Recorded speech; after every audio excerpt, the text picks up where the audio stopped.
Shalom, Horas, salam sukacita buat kita semua saudara terkasih dalam Tuhan kita Yesus Kristus. Hanya karena anugerah dan kasih setia Tuhan kita dapat berjumpa kembali di dalam kanal YouTube HKBP Limo di Renungan Harian Logos. Di HKBP Limo pada edisi hari ini, hari Rabu tanggal 9 Juli 2025. Saudara terkasih, sebelum kita memulai segala aktivitas kita hari ini, mari sejenak kita merenungkan dan membaca firman Tuhan sebagai bekal untuk kita dalam melaksanakan segala aktivitas kita hari ini. Firman Tuhan untuk kita diambil dari kitab 1 Korintus pasal yang ke-10 ayat yang ke-13. Demikian firman Tuhan. Pencobaan-pencobaan yang kamu alami ialah pencobaan-pencobaan biasa yang tidak melebihi kekuatan manusia. Sebab Allah setia, dan karena itu Ia tidak akan membiarkan kamu dicobai melampaui kekuatanmu. Pada waktu kamu dicobai, Ia akan memberikan kepadamu jalan keluar, sehingga kamu dapat menanggungnya. Demikian firman Tuhan. Saudaraku terkasih dalam Tuhan kita Yesus Kristus, surat dari Rasul Paulus ini ke jemaat di Korintus, di mana pada saat itu surat itu dikirimkan oleh Rasul Paulus karena Rasul Paulus melihat kondisi di jemaat yang mereka merasa begitu banyak tantangan, pencobaan dan segala persoalan yang mereka hadapi di tengah-tengah jemaat. Dan itu bisa kita lihat dan itu pula bisa terjadi. Yang kejadian beratus atau beribu tahun lalu itu ternyata itu juga terjadi hingga saat ini. Bahwa pencobaan itu datang tanpa waktu dan tanpa tempat yang tidak kita sadari kapan pencobaan itu datang ke dalam hidup kita. Saudaraku terkasih, sebagaimana suatu cerita mungkin pernah kita dengar, di mana ada seorang pemuda yang menemui seorang pandai emas. Dia bertanya kepada pandai emas dimaksud, bagaimana seorang pandai emas memastikan bahwa emas yang dikerjakan itu adalah murni? Bagaimana dia memisahkan emas yang murni itu dengan benda-benda lain dari bongkahan emas dimaksud? Cara yang dilakukan adalah dengan memanaskan, membakar hingga panas emas dimaksud, sehingga benda-benda atau partikel lain yang menempel di emas itu terpisah, terlepas dari emas dimaksud. Artinya, emas dipanaskan untuk dilihat kemurniannya. Lalu si pemuda ini bertanya kepada si pandai emas, bagaimana Anda mengetahui bahwa emas yang telah Anda panaskan itu, yang terpisah itu sudah murni? Si pandai emas menjawab, saya dapat melihat wajah saya di dalam cahaya, di dalam emas yang sudah didulang itu. Artinya, emas yang dimurnikan harus dipanaskan dulu. Dipanaskan di panas yang begitu panas, barang begitu panas sehingga emas terpisah dari benda-benda lain yang bukan emas. Sehingga emas itu bisa dikatakan bahwa itu sudah emas murni karena sudah dipanaskan. Saudaraku terkasih, tentu demikian dengan perjalanan hidup kita. Begitu banyak tantangan, cobaan yang pasti kita hadapi sepanjang hidup kita hingga saat ini. Saya sendiri juga sepanjang hidup saya sebagai kepala rumah tangga, sebagai ayah dari anak-anak, sebagai pelayan, sangat-sangat banyak cobaan, tantangan yang saya hadapi. Dan itu tantangan kadang yang tanpa diduga-duga datang ke dalam hidup saya. Saya memohon kepada Tuhan untuk memberikan kekuatan. Saya bilang kepada Tuhan, Tuhanku, kalau memang cobaan tantangan ini tidak dapat terhindar dari hadapan saya hanya meminta kepadamu Tuhan, berikan saya kekuatan untuk menghadapi segala cobaan tantangan yang ada di hidup saya.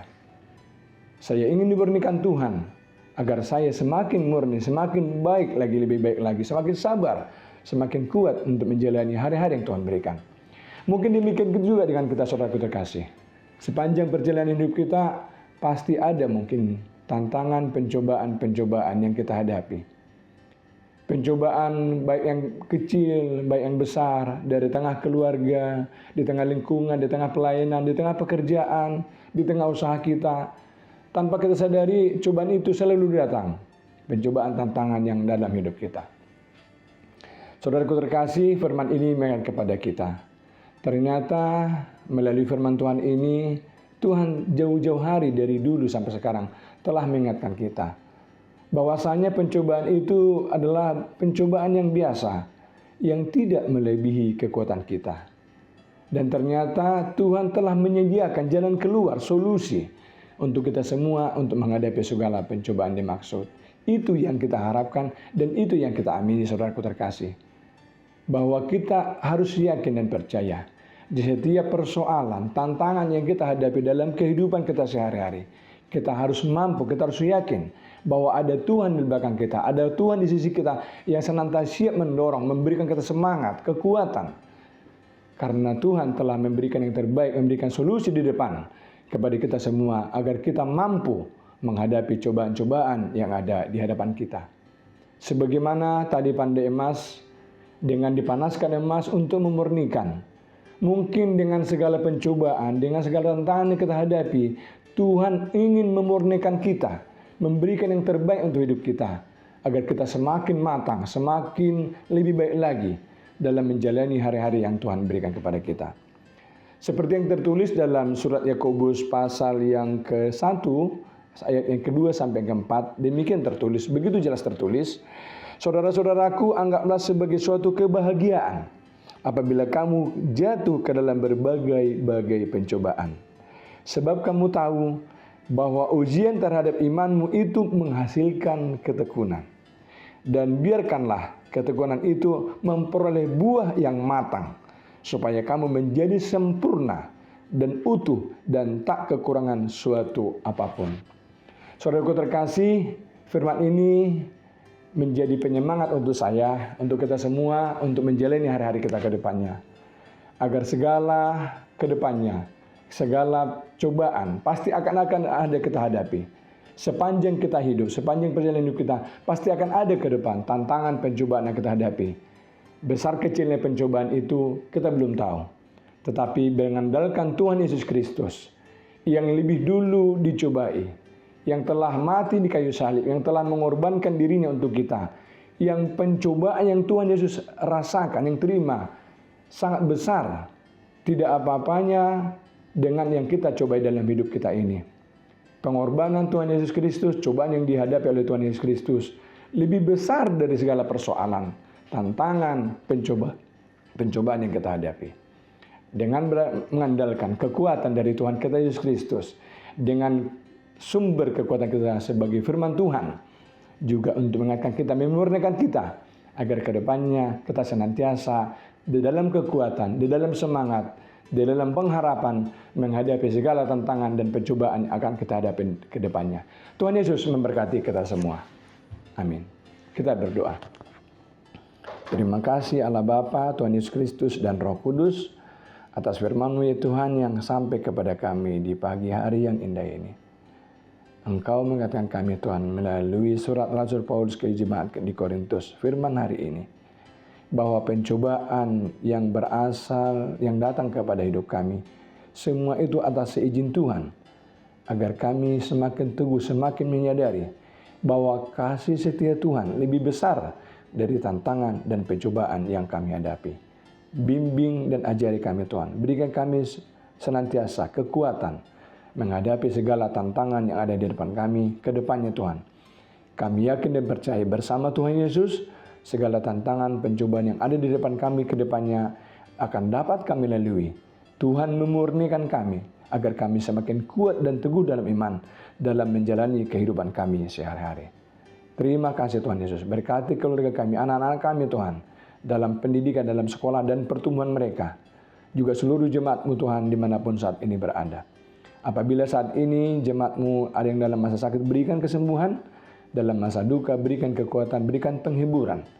Berikan segala yang diperlukan Tuhan. Tambahkan sukacita di setiap jemaat-Mu dimanapun saat ini berada. Berkati pelayanan kami Tuhan di tengah gereja-Mu, di tengah lingkungan.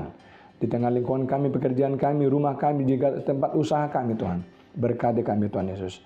Biarlah kasih setiamu yang senantiasa membimbing dan mengarahkan hidup kami, agar kami semakin teguh dalam perjalanan hidup kami, selalu mengandalkan Tuhan dalam menjalani hari-hari yang Tuhan berikan kepada kami. Berkati bangsa dan negara kami, berkati para pemimpin kami agar memberikan yang terbaik kepada kami semua Tuhan, agar kami seluruh negara kami semakin sejahtera, bersatu padu Tuhan, saling bahu-membahu, menjauhkan dari segala intoleransi, agar kami semakin senantiasa takut akan Tuhan. Karena pemimpin kami adalah Tuhan yang memberkati segala pemimpin negara kami, agar semakin bijaksana ke depannya. Terima kasih Tuhan Yesus. Masih banyak permohonan kami Tuhan, tapi kami yakin percaya Tuhan telah menyediakan yang terbaik kepada kami. Ampuni kami dari segala dosa dan pelanggaran kami, agar tidak terhalang berkat-berkat yang Tuhan berikan kepada kami. Hanya di dalam nama-Mu yang kudus, Tuhan Yesus Kristus, kami berdoa dan mengucap syukur. Amin.